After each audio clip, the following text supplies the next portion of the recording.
Category में रखता हूँ। इतने सवाल पूछोगे तो मुझे डाउन करना पड़ेगा ज़्यादा। हमारा सत्संग रामपाल जी के भगत सबसे पहले समझेंगे, ठीक है ना, बाकी सब बाद में समझेंगे। नहीं देखो मैंने भी आपको ज्ञान सुना तो आ गया। हाँ तो वही मैं कह रहा हूँ ना, लेकिन ज्ञान अभी सुना कहाँ, सुना पूरा नहीं सुना ना, इसलिए सवाल पे सवाल लग रहे हैं। हमारा ज्ञान पूरा सुन लिया तो सवाल खत्म हो जाते हैं।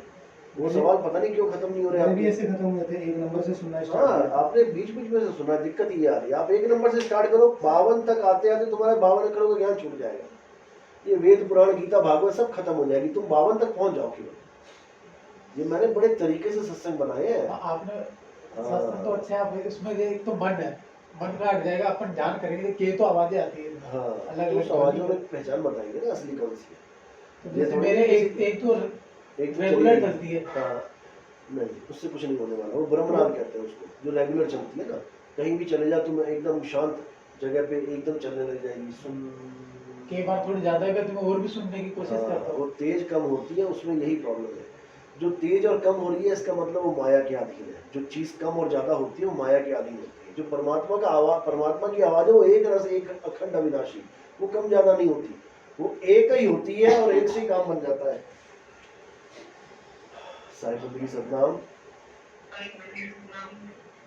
कहाँ से बात कर रहे हैं? हाँ जी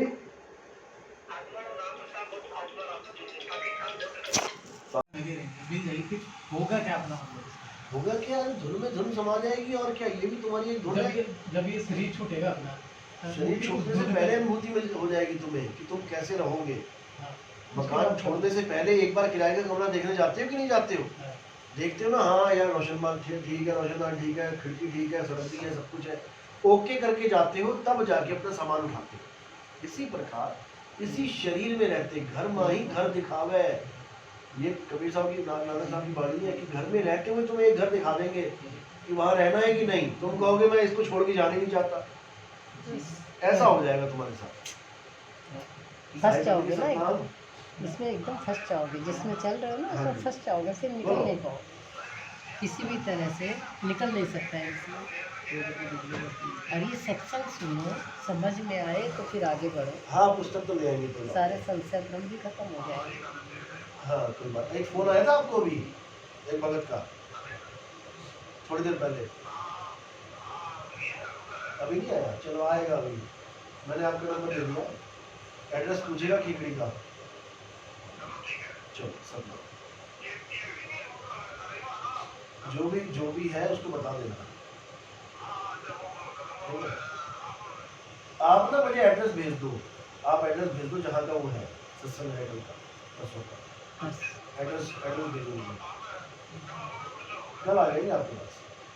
कल आ जाएंगे, रात रुक के फिर सुबह सत्संग करके जोधपुर में जाएंगे, ठीक है? चलो सतनाम साहिब। रामपाल जी महाराज ने हॉस्पिटल खोल रखा था ना अपने आश्रम पे।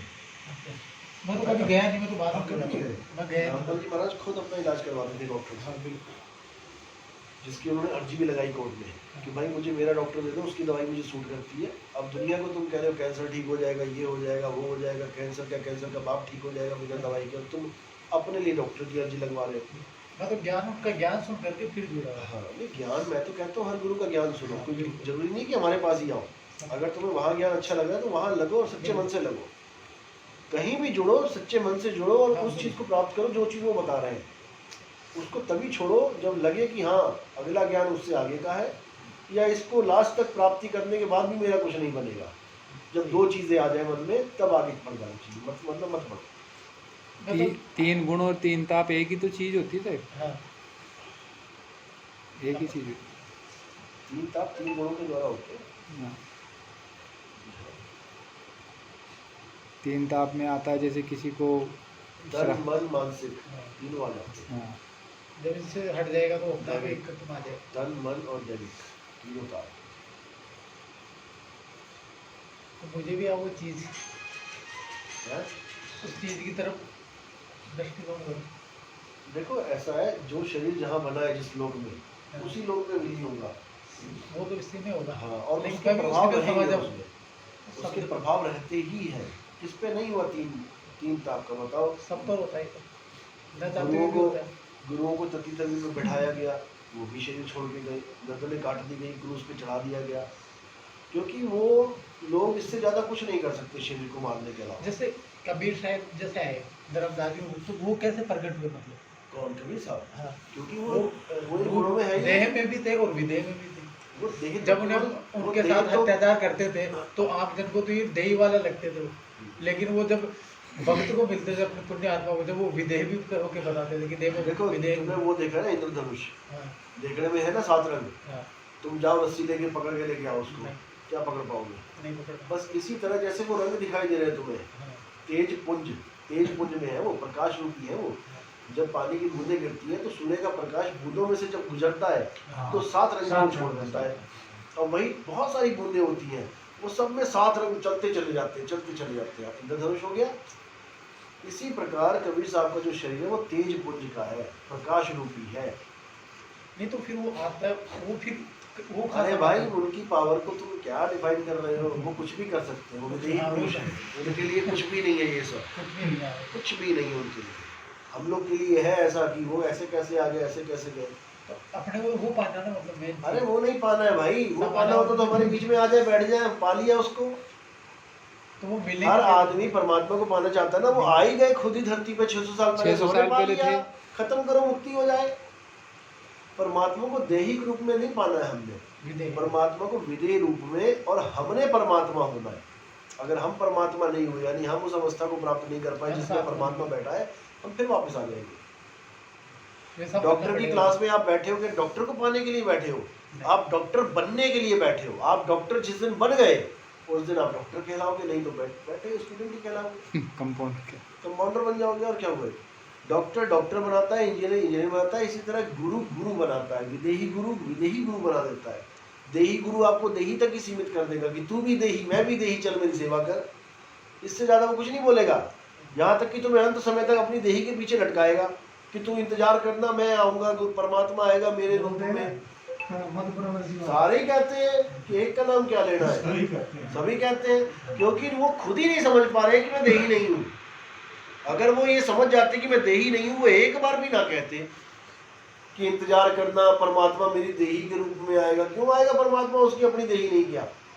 अगर कोई आएगा, तुम्हें मिले परमात्मा, तो तुम्हें क्या तुम्हारी शक्ल बना के मिले? रामपाल जी को परमात्मा कहते हैं 1997 में मिले, तो रामपाल जी की शक्ल बना के मिले क्या, या रामपाल जी की गुरु की शक्ल बना के मिले? जब तुम्हें तुम्हारे गुरु की शक्ल में आएगा, तो रामपाल जी को उनके गुरु की शक्ल में क्यों नहीं आया? रामपाल जी के गुरु कौन है? रामदेवानंद जी। तो गुरु की शक्ल में आएगा, तुम अपने चेलों के लिए तुमने बोल दिया कि तुम्हारे गुरु की शक्ल में आएगा परमात्मा, और तुम्हें क्या मिलेगा?